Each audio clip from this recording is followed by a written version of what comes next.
দিলীপ ঘোষ তিনি কি বলছেন শুনবো এখন।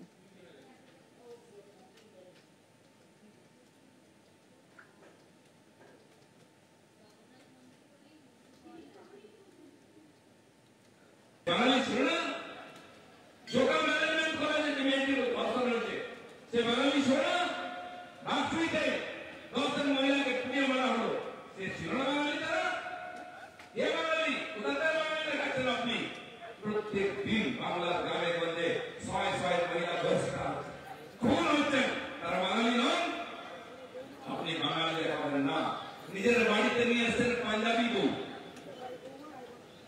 নিজের বাড়িতে বাঙালি।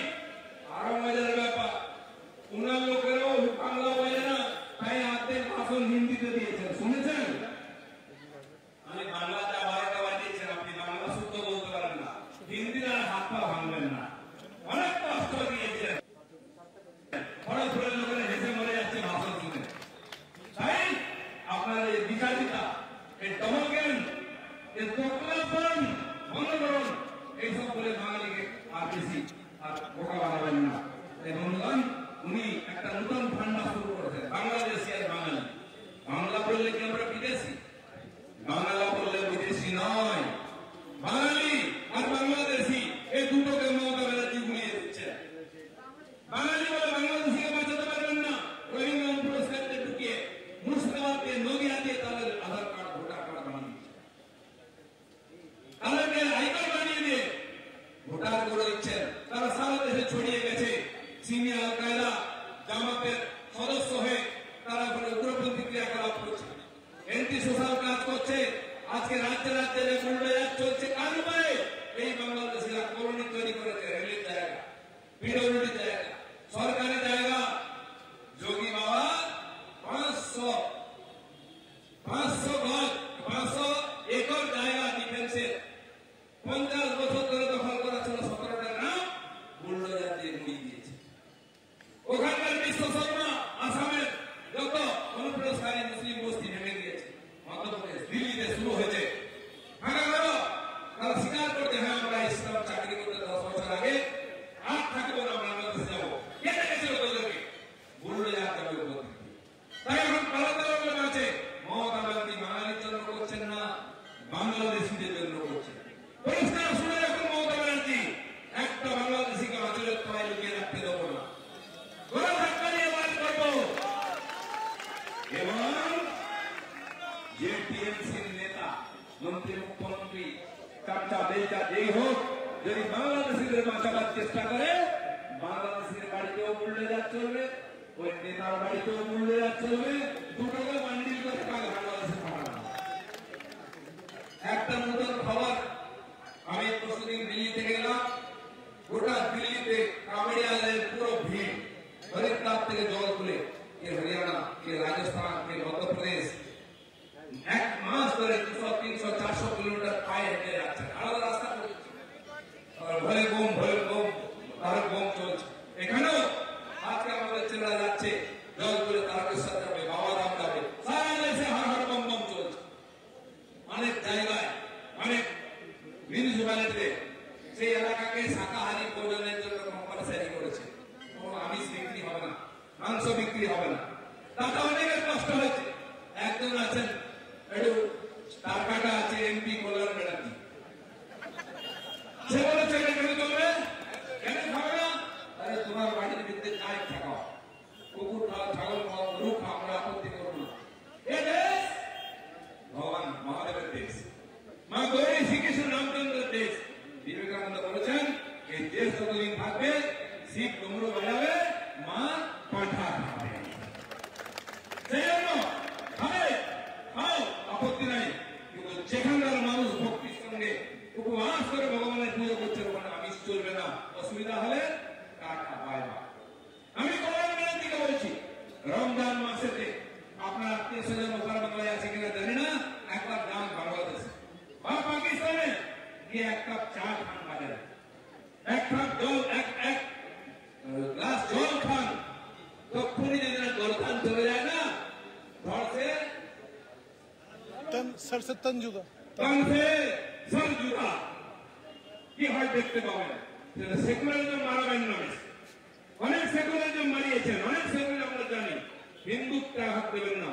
এখানে হরা হরা বম বম হবে, যার অসুবিধা হবে বাড়িতে থাক, রাস্তায় বেরোবে না। অনেক মিডিয়াতে কি কষ্ট হচ্ছে, হোক একটু কষ্ট, আরো কষ্ট হবে যেদিন বিজেপি ক্ষমতায় আসবে, অনেক কষ্ট হবে। এই ছেলামি, এই নেগামি, এই পেহেল্লাপনা বন্ধ করবো, সত্যি কথা পরিষ্কার করে দিচ্ছি, এটা করে দেখিয়েছি আমরা। তাই বন্ধুগণ, এই দেশে যে ধরনের নোংরামি চলছে, বাংলাদেশ থেকে ঢুকিয়ে এখানে ভোটে জেতার চেষ্টা চলছে, 40-50 লক্ষ বাংলাদেশি যে ভোটার আছে সব বাদ দেওয়া হবে। আর এটা বাদ হয়ে গেলে দিদি মানে আর ভোট জেতা হবে না। তাই প্রাণপণ লাগিয়ে দিচ্ছেন, রাস্তায় হাঁটছেন, এ করছেন, ও করছেন, কিছু করতে পারবেন না। ফুটিয়ে যাচ্ছে এই শহীদ দিবস 21 জুলাই আপনার শেষ শহীদ দিবস। 26 শহীদ দিবস পালন করতে দেবো না, টিএমসি কে শহীদ করে দেবো 26 সালে। জেলায় জেলায় আমাদের শহীদদের জন্য শ্রদ্ধাঞ্জলি সভা করবো, যাদের প্রাণের বিনিময়ে বিজেপি খেলা হয়েছে। লড়াই শুরু হয়েছে, মাননীয় প্রধানমন্ত্রী বাংলার পরিবর্তনের নেতৃত্ব দিচ্ছেন। বিশ্ববরেণ্য নেতা মমতা ব্যানার্জি তাকে চ্যালেঞ্জ করে, কোথায় সাইকেল, কোথায় মাইকেল, কোথায় পিয়াজি, কোথায় নেতাজি।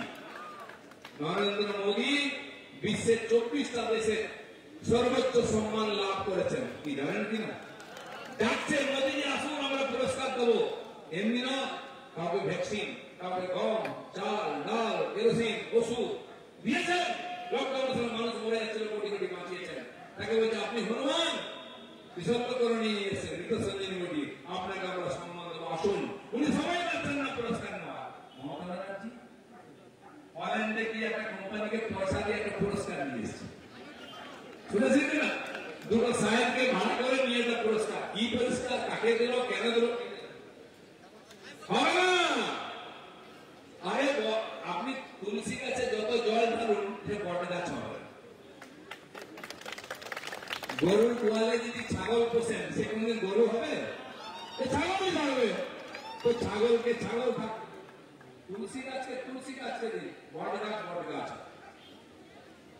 তো বন্ধুগণ, যে ড্রামা দেখলাম আমরা, আর বলার কিছু নেই। বাঙালিয়ানাতে এসে আমি বলে দিচ্ছি আরেকবার, আমার মা বোনেরা আছেন, আপনাদের বাড়িতে মহিলারা আছেন, 1000 টাকার জন্য একটা লাইন লাগান, লক্ষ্মীর ভান্ডার। বারাসাত জেলার একটা ঘটনা এসছে, 1 মাসে 500 মহিলা গায়েব হয়ে গেছে, গৃহবধূ বলছে পরকিয়া করে চলে গেছে। পরকিয়া করলে তো কারো বাড়িতে না, সেই 500 মহিলার কোনো খবর নেই। তাহলে সারা পশ্চিমবঙ্গে কত হাজার মহিলা গায়েব হয়ে যাচ্ছে। 60 থেকে 70 বছরের কোনো মহিলা সুরক্ষিত নন, বাড়ি থেকে বেরোলে ফিরবে কোনো গ্যারান্টি নাই। মেয়ে স্কুল গেলে কখন ফিরবে চিন্তায় থাকে, মেয়ে টিউশন গেলে কখন ফিরবে চিন্তায় থাকে। সন্ধ্যাবেলায় মায়েরা বোনেরা বাজারে গেলে না ফেরার মতো বারবার ফোন করি। এই জন্য কি টিএমসি কে ভোট দিয়েছিল? টেনশন দেবো করে খাচ্ছি, তাতেও ভাগ কাটবে না, এখানে কেন, ওখানে কেন, সেখানে কেন, লুটের রাজত্ব চলছে। আর তারপরে বাংলাদেশে ঢুকিয়ে কেন্দ্র সরকারের সমস্ত যোজনার লাভ তাদের দেওয়া হচ্ছে। বাড়ি, ঘর, টোটল, লোন, শৌচালয় সব নিয়ে দিচ্ছে বাংলাদেশের সমান লাভ। আর যেখানে সেখানে ঝুপড়ি করে রাস্তায় বসে যায়। এই যে কেন্দ্র সরকারের গরিব কল্যাণ যোজনা, শৌচালয়, আবাস যোজনার বাড়ি, জলের কল, তারপরে মহিলাদের জন্য বিশেষ সুবিধা, তারপরে আপনার এই যে চাল ডাল রেশন, এই মোদীজি দিচ্ছেন গরিব মানুষের জন্য। তারপরে মোদী যখন প্রধানমন্ত্রী হন, 30 কোটি মানুষ দরিদ্র সীমার নিচে ছিল ভারতবর্ষে। আজ 27 কোটি মানুষকে আমরা দরিদ্র সীমার উপরে নিয়ে এসেছি। খাওয়ার অভাব নেই, টাকার ঘরের অভাব নেই, শুদ্ধ জল পাচ্ছে বাড়িতে বসে, গ্যাস পাচ্ছে, চাল ডাল পাচ্ছে, সকালবেলা পায়খানার জন্য আবার শৌচালয় পাচ্ছে, ঘর। আর আপনি কি দিয়েছেন? সেই টাকা পয়সা লুট করে গরিব মানুষ তারা গরিব করছে। এই জন্য গ্রাম বাংলা তারা বঞ্চিত হচ্ছে এই গরিব কল্যাণ যোজনার থেকে, বাড়িঘর থেকে। এখানকার কর্মী সমাজ, সাঁওতা, মুন্ডা, ভূমি, খেড়িয়া, সবর, ধোপা, নাপি, এরকম 20টা জাতি আছে যারা গরিব গ্রামগঞ্জে থাকেন, খেটে খান, চাষ করে খান, লেবার খাটেন। তারা জীবনে বাড়ি করতে পারবে না, শৌচালয় বানাতে পারবে না, ছেলে বউকে পালন করতে চলে যাচ্ছে, শিক্ষা দিতে পারবে না, তাই মোদীজি তাদেরকে বাচ্চাদের স্টাইপেন্ড দেওয়ার উপরে টাকার বাড়ি ঘর দিয়েছেন। কিন্তু কজন পেয়েছে? অন্তপক্ষে 60 লক্ষ বাড়ি বাংলার জন্য টাকা এসছে, আরো 10 লক্ষ এসছে। কয়জনের বাড়ি আপনি হাঁটুর কোথাও দেখতে পাবেন না। কোথায় হলো বাড়ির টাকা?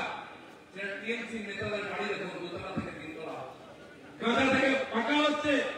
যার মাথায় চুল থাকতো এখন শ্যাম্পু মেরে ঘরে, যে ঘরে সাইকেলে মোটরসাইকেলে ঘরে, আর যে ফাটা মোটরসাইকেল ছিল সেখানে মারুতি কার, এই কার কালো কাঁচ লাগিয়ে যায়। আর যে একটা বিড়ি দুবার খেতে কানে দিয়ে দোকানে বসে খেত, সে সিগারেট খায়, গোল গোল ধোঁয়া ছাড়ে আমাদের নেতাদের থেকে। যে পারে চায় দোকানে বসে থাকতো, কেউ বলতে চা খাওয়াও না, দুটোকে তিনটে চা করে খেত, সে আমাদের দেখে বলে স্পেশাল চা খেয়ে যায়। তার বাপের টাকা বা চতুর্পুরুষের টাকা, এই টাকা আপনার টাকা, আমার টাকা, গরিব মানুষের টাকা, গরিব কল্যাণ যোজনার টাকা, পঞ্চায়েতের জেলা পরিষদের টাকা, ডলার টিপে বার করে নিয়ে আসবো। আজকে একটা মজার খবর শুনলাম আমাদের রায় আছে, ঠিক কিনা?